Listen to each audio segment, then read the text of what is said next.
Hello, welcome to Talking Business Weekly, as we focus on one of the Middle East's largest oil producers and ask, are Western sanctions on Iran really eating away at its economy?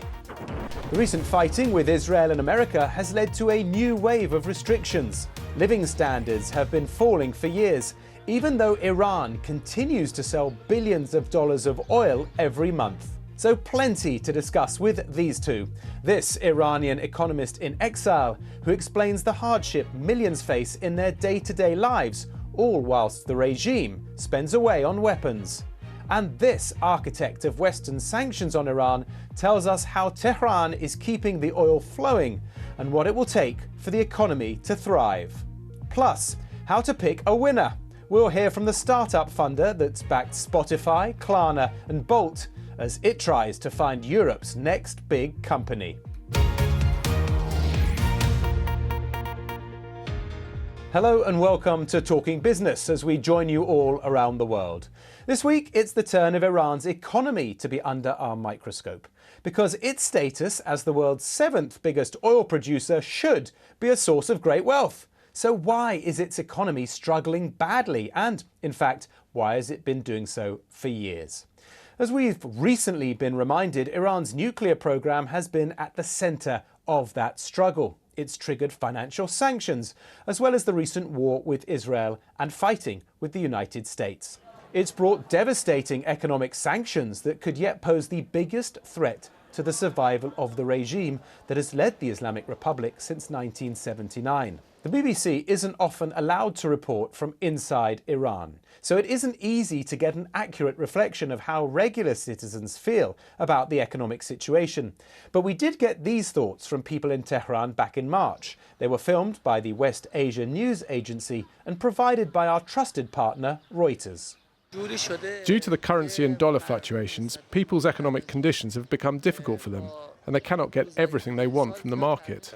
Given the economic conditions we're currently facing, there is some pressure on all segments of society. We all feel this pressure to a greater or lesser extent. Given the sanctions, downsizings and economic conditions, not only the market, but also everything else is in a bad state. In these financial conditions, people can't afford to buy things. Look, the economic situation, there are always problems, but I personally am not very ungrateful or unhappy because I believe that sustenance and our ability to survive is in God's hands.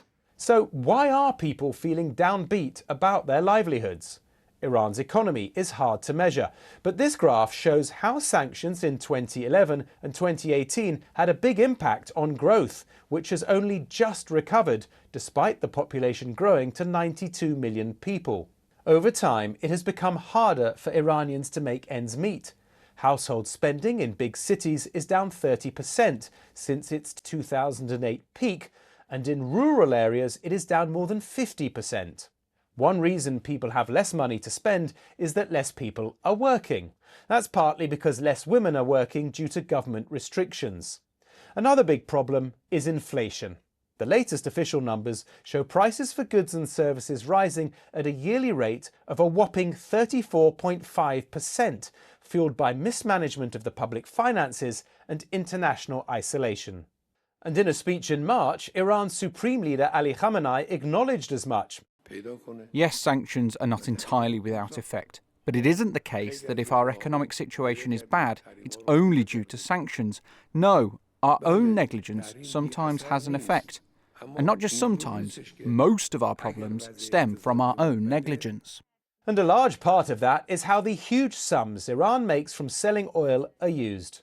Billions are being spent on weapons for itself and regional allies, as well as on Iran's nuclear program and the government's security forces. That money has flowed in despite sanctions, as Iran pumped more oil and other energy last year than it had done since before the Islamic Revolution in 1979. And although export income is nowhere near the pre-sanctions peak, it has risen in recent years and now brings in around $78 billion a year. How? Well, the vast majority is going to China, despite Western sanctions, that President Trump had considered lifting. I'm for stopping Iran, very simply, from having a nuclear weapon. They can't have a nuclear weapon. I want Iran to be great and prosperous and terrific. We did try asking for an interview with Iran's recently appointed finance minister and the governor of the central bank, but we didn't get any response. And as it's so difficult for anyone inside Iran to speak to the BBC, instead we turned to an Iranian economist who monitors the country closely. He's at the Vienna Institute for International Economic Studies. Mhadi Ghodsi, welcome to the show. Hello, thank you for the invitation. I want to begin by asking you how Iranians are coping day to day with soaring inflation that means goods and services there are costing roughly 40% more each year. Yes, so since 6 years ago, when President Donald Trump, in his first term in office, withdrew the US from the Joint Comprehensive Plan of Action and imposed crippling secondary sanctions on the Iranian economy. Since then, inflation is hovering around 40%. And it was a very high inflation because prior to that, it was less than 20%. And since 6 years ago, unfortunately, because of the austerity measures that were introduced by President Raisi, the real income of employees, public employees, minimum wages in Iran have decreased by about 50%. And this is what Iranians are suffering from. And this means a huge amount of pressure on their household income, on their costs, so they cannot spend as much as before.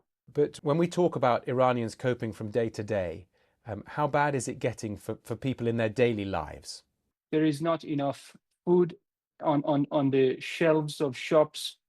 And because of supply shortages, that is coming actually because truckers strike about a month ago, about 2 months ago that it started. So there is a huge supply bottlenecks and prices are increasing and increasing. People may wonder, why isn't the government, though, managing to keep prices, wages and jobs under control with an economy growing at 3% a year? Yes, the economy is growing, it's still growing, and so much of this growth is due to increased oil exports that was being facilitated at the time of the Biden administration, who turned blind eye on Iran's exports of oil to China, to Malaysia, to India. So there was some growth, but the growth was not in other sectors of economy. About 70–80% of Iran's gross domestic product is going to Iran's public budget. Iran is dependent on lots of intermediate and primary commodities, foodstuffs, pharmaceuticals that are being imported from outside. And if Iranian government continues to devalue its own currency, it means that prices of these imported goods would again continue to rise. Is it not only the lack of both an independent central bank, but also a lack of investment in badly needed infrastructure like electricity and water, which has shortages of both? Are those exacerbating the problem? Of course, lack of investment in the past, let's say, decade, or even since 2011, since 2012, when the sanctions intensified, the business environment in Iran has never been good. And due to that, investment has been declining. So infrastructure is becoming rusty. And the Iranian government does not manage to supply enough utility, energy, electricity, even water in certain periods. So given all of this, lack of private investment, lack of public investment, the situation and the living standards are not being improved.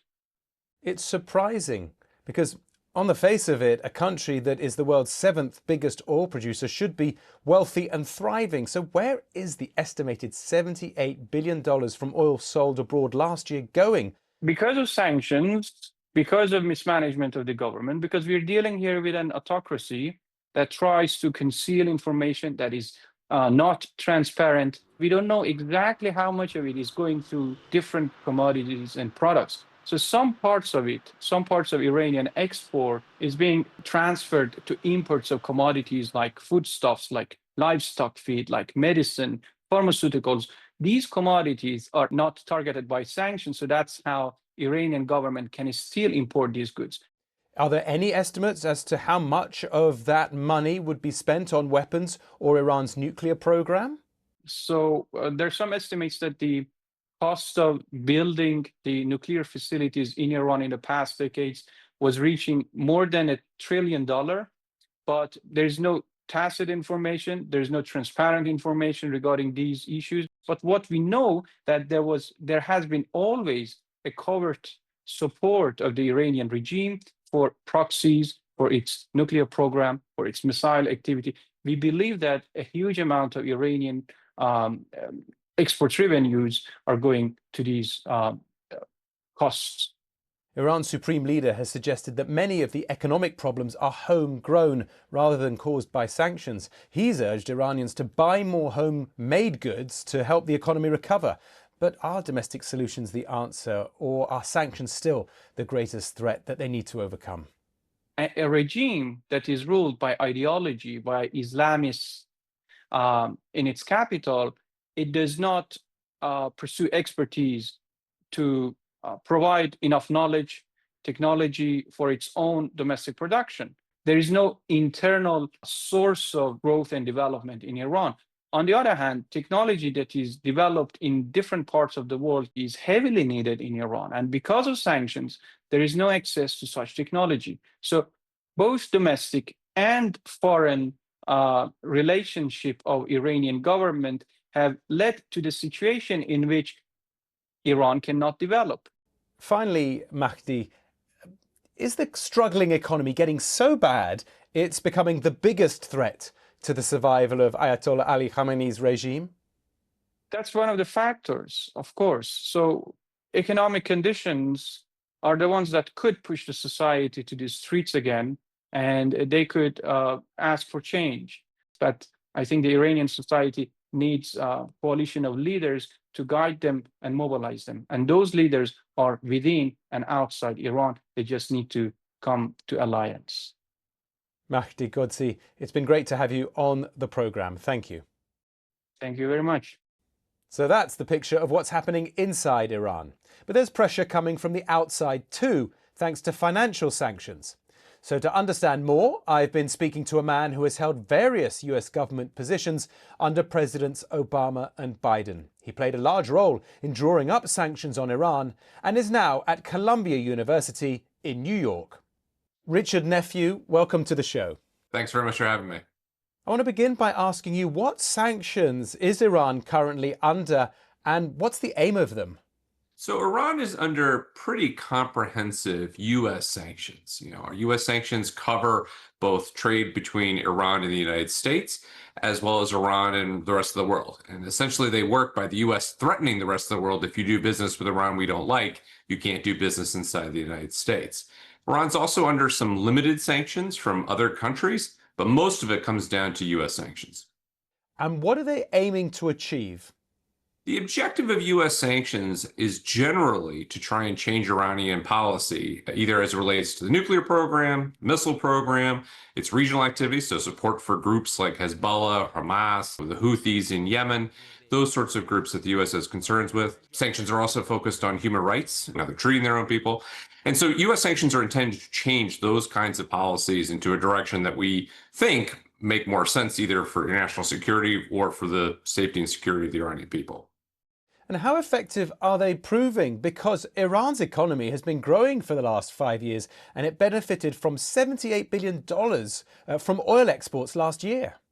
Yeah, sanctions are leaky. I think the reality is that sanctions are never going to be as waterproof as people think they are, that there's always going to be some ability for smuggling activity or evasion to take place. Chinese are willing to continue doing this business, and the United States has been unwilling to go after Chinese banks and other financial entities that might change some of that decision making. So there's a lot of leaks, and the Iranians are benefiting from that, although, of course, not to the extent that they would be if there were no sanctions in place at all.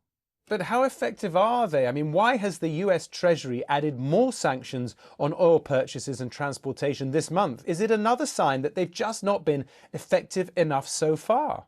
Well, the funny thing about sanctions is I think there's sometimes an impression that you impose them and then everything's done. But sanctions maintenance is as big a task as the imposition of sanctions in the first place.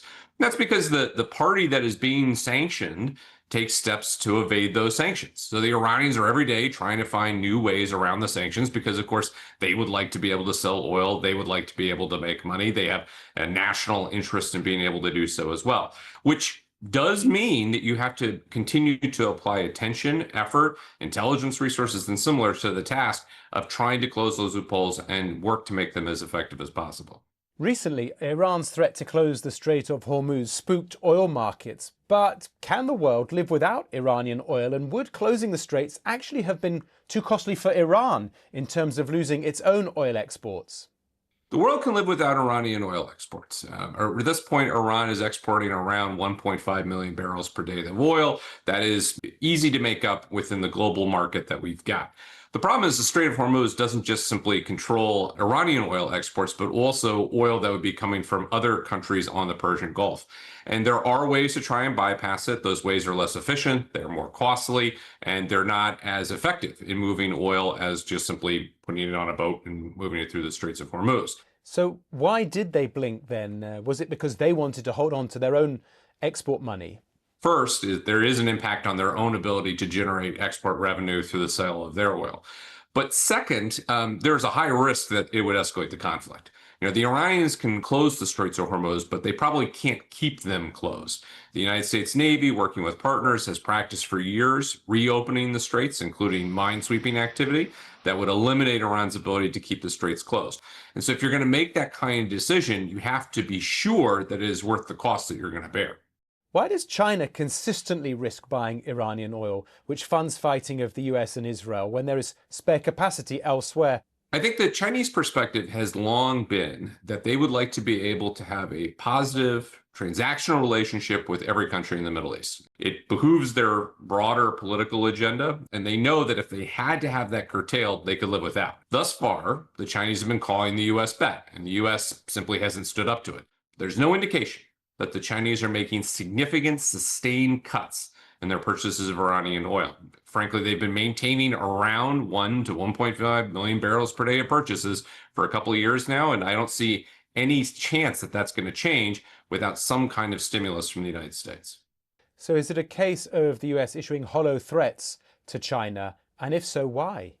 I think the United States has issued threats to China that it would really rather not take. Certainly, the U.S. has imposed sanctions on Chinese banks in the past. Bank of Kunlun back in 2012 is a clear example. The United States imposed significant sanctions on the bank, precluding it from having any access to the United States. I think the Chinese recognize that there is that risk that the United States would act again. It's part of the reason why I don't think that these threats are hollow. But there is also significant risk that comes to the United States from having Chinese financial institutions under sanctions, especially in the context of the global trade environment and the desire on the part of the Trump administration to try and improve trade ties.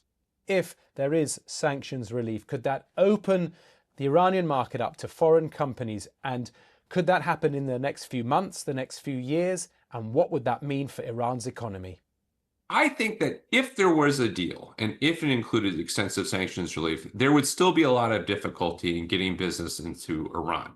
There remain security issues, there remain cultural issues, there remain suspicions about expropriation and those sorts of things that the Iranian state may engage in. There are still reputational concerns with being associated with a government that chants death to the US, death to Israel, that supports groups that have aid terrorist attacks on U.S. interests, Israeli interests, European interests, for many years. It would require a lot of leaps of faith by big banks and by big companies, and thus far we've not seen them. If that all took place, I am absolutely convinced that the Iranian economy could expand significantly. The reality is that Iran has a large population, a well-educated population, and after years of economic deprivation, and a motivated population to also make the most of these opportunities. It's just a question of whether or not all the non-economic issues can be addressed to make that a reality. Richard Nephew, it's been great having you on the show. Thank you. Thank you very much. Let's shift from sanctions to the world of startups now, because picking the right company to invest in is not an easy job. Millions of us try to do it by playing the stock market. But in the world of venture capital, the idea is to find and back the big companies of tomorrow before they're big and before anyone else gets there first. So to find out how they do it at one of Europe's leading venture capital firms, Sweden-based Creandum, which has backed the likes of Spotify, Klarna and Bolt, I've been speaking to one of its partners. Peter Specht, welcome to the programme. Hey Mark, thanks for having me. Let's start with this, Peter. What do venture capital firms do for anyone unaware? So venture capital firms invest in mostly in technology startups. And so in particular, early stage venture capital is investing into founders that are just starting with a new idea, a new technology, need the first or second round or maybe third round of capital to get that idea going and bring a product live into the market. Okay, so that's what they do. Which industries or countries would you recommend to scout out to find the next big thing, and where is all the money currently going right now? I mean, Creandum is a pan-European venture capital firm, so I'm probably a little bit biased on the European market. We believe the European ecosystem is thriving, and so it's the ecosystem that Creandum invests a lot in and has backed some of the early winners like a Spotify or a Klarna or a Depop. But of course, the other segments, geographic sectors is of course the US, which has produced the biggest magnitude of large venture capital backed companies.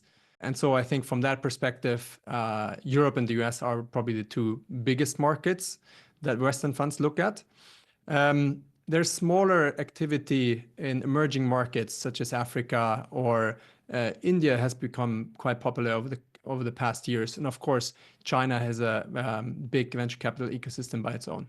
And why does Creandum choose Europe over Silicon Valley? And are you finding European startups are less keen than before to move to Silicon Valley to now as Trump's policies limit immigration and potential talent and cut research funding, possibly stifling innovation?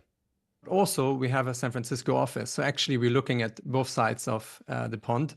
However, as our roots are in Europe and we're deeply sort of like ingrained across the major ecosystems in the UK, Germany, the Nordics, France, etc., it is sort of like our home turf. And what we're seeing is that there's amazing talent building out in Europe, and that's why we feel very comfortably doubling down on it. That said, we also look at European entrepreneurs, going to the US and building up their companies there. As the US is, in particular for software companies, the biggest single market. Peter, how important is it to Europe's startup scene that European universities and governments take the opportunity to be more welcoming to new talent based on the cold shoulder they're being given as a result of Donald Trump's policies in the States? As well, so many companies are born from what happens at universities and how important people and ideas are at a company's early stages. I mean, your founder was at Stanford when he had the idea for Creandum. Yeah, I think being open to the best talent, in particular also engineering talent, research talent that really drives innovation is very important for startup ecosystems and countries. So I think we should have our eyes wide open on this topic. What we've seen is that the US had, for the first time, a net negative flow of AI talent from the US. So there's more AI talent going out of the US than into the US. And that gives an opportunity for a lot of other geographies to take up and welcome that talent. On your website, it proudly declares, "We don't make deals, we make commitments." So what sort of support can you or another venture capital firm offer a company beyond money to help them grow? Early stage venture investing is a long-term game. The average venture relationship lasts longer than the average marriage. And so it is really signing up for a decade or more of partnering with founders. It's particularly around three things. One is strategic support, sparring with the founder on strategic topics. The second thing is around go-to-market help, introducing them to clients and customers and getting them hitting the ground on the market side. And the third one is in particular around hiring and make sure that the company attracts the best people to work there. Peter, I think it's fair to say the EU has recognised its own problems when it comes to startup and innovation. When it launched its startup and scale-up strategy in May, it's actually now trying to cut regulation and make it easier to access finance, talent and infrastructure. With a lot of the details still needed though, what do you think the priorities should be? I think the key priority is always to have the right dialogue between the startup, the different stakeholders. So the startup and tech ecosystems, the founders and operators there, and the regulators. And while I can't comment in detail about the single items of this act or this regulation, I think it's that dialogue that I want to emphasize on. A lot of times when regulation comes into place, there is sometimes a perception of, does it really help the ecosystem? Finally, Peter, we so often hear that Europe is lagging behind the US for startups and perhaps even China. So what is it going to take for Europe to have its first trillion-dollar company? I would say the European startup ecosystem is thriving, and promising companies are emerging there. So if we, for example, look at our portfolio company Lovable, they grew from 0 to $75 million in revenue within 7 months. And it has been reported that this is, the fastest growing companies on the globe right now. When you hear these news, it makes you enthusiastic and bullish of what is possible in building in Europe. And if I look at that long term, I believe, and we believe, that we will also at some point see the first trillion-dollar company emerging from the European ecosystem. How long do you think it's going to take? Ooh, I wish I would know is my answer on that. Months, years? Definitely years, yeah. Peter Specht, thank you for that insight into venture capital funds. Thank you for having me.